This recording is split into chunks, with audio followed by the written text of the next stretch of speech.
मायावती जी जब सत्ता में थी, मुख्यमंत्री थी, तो आप उनके जिला अध्यक्ष भी थे और आप उनके साथ लंबे समय तक रहे। मायावती के शासनकाल को कैसे देखते हैं आप? देखिए, एक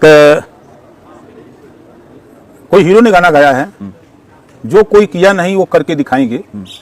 तो कांसीराम जी ने मायावती जी को मुख्यमंत्री बना करके ये दिखा दिया है कि आज भी हम लोग सरकार में हैं, हम लोग भी सरकार में है ही भाई, लेकिन ये जान जा कि जौन मायावती जी सरकार चला देलीन वो सरकार कोई नहीं कर पाएगा, कोई नहीं चला पाएगा उस तरह का। अच्छा, हाँ, हम सरकार में खुदा ही हम कहे थे जो मायावती जी का शासन 1995 का था, अधिकारी हनुमान चालीसा पढ़ते थे।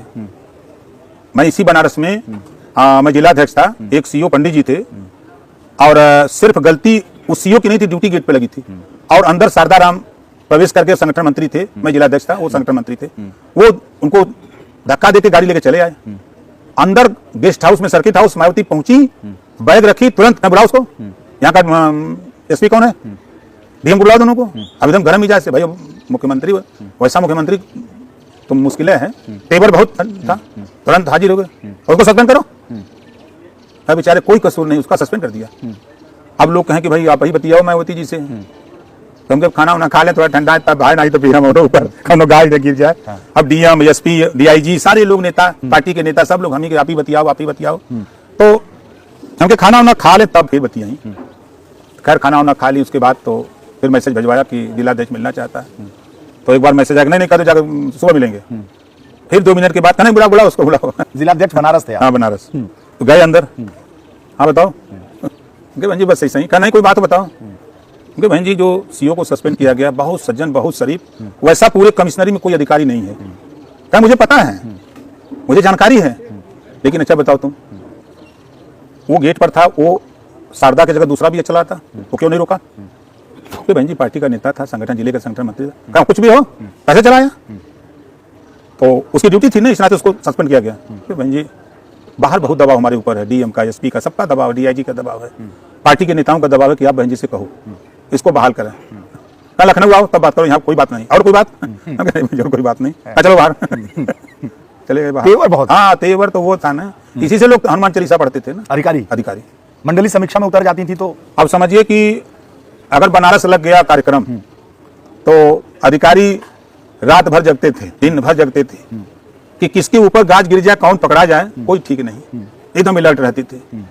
हमारे बगल का गांव भदोली है, अम्बेडकर गांव हुआ है, आप खड़ा होकर देखेंगे, एक घर अगर दलित का घर था, 20 खम्भे लगने हैं, तब वहां 20 खम्भा लगा के तार खींच गया। रास्ता उसके लिए बनाया गया, हैंडपंप उसके लिए लगाया गया कि कहीं इसी गांव में, अम्बेडकर गांव उस समय घोषित हुए थे, तो कब कहां चले जाएं उनका कोई ठीक नहीं। मुख्यमंत्री ये नहीं बता के आती थी किस गांव में दौरा होगा। अच्छा, हाँ, ये नहीं, फिक्स नहीं। बनारस आने के बाद किसी को गाड़ी का, ये पिंडरा ब्लॉक किधर है जी, ऐसे, हाँ पिंडरा ब्लॉक रैंडम, हाँ पिंडरा ब्लॉक किधर है, रूट बनाओ, पिंडरा चलना है। अब पिंडरा में कहाँ जाना है ये नहीं बताते थे। जब बाबतपुर के पार आती थी तो अपने प्रमुख सचिव के साथ ये बताओ पिंडरा में कौन सा गांव अम्बेडकर हुआ है, सूची पहले से रहती थी, इसमें कौन बड़ा गांव है, बड़ी आबादी वाला, ये गांव है, चलो उसी गांव में। अब बताइए कि अच्छा गांव में जाके समीक्षा। हाँ, तो अब जैसे कि जिले में कोई गारंटी नहीं रहती किस गांव में जाना है, तो अब जैसे आजकल की फिक्स है कि नहीं मुख्यमंत्री जी को इसी गांव में आना है, तो पहले ही से मखमल बिछा के एकदम सही किए हैं, और जो लोग बोलना भी चाहते हैं उनको अंदर आने नहीं देना चाहते हैं। उस समय मायावती जी का ये था कि अगर दौरा है बनारस तो किस गांव में जाना है किसी को पता नहीं। सारे गांव जितने अम्बेडकर गांव हुए रहते सब चकाचक, अधिकारी रात को जनरेटर जला करके काम करते थे, पीडब्ल्यूडी वाले, मंडी समिति वाले, सिंचाई, सब लोग काम पे लगे रहते थे। अब ना मायावती जी की चर्चा थी, अब पहले ही साहब ओम प्रकाश राजभर फलाने गांव में जाई हैं, तो अधिकारी तो पहले ही से सही कर दी हैं। तो का देखबे वहां कुछ समझ में आई। तो इस नाते जो है, जो तेवर था मायावती जी का काम करने का पहले कार्यकाल का, उसकी चर्चा सब लोग करते। मतलब बेलगाम अधिकारी नहीं थे ना।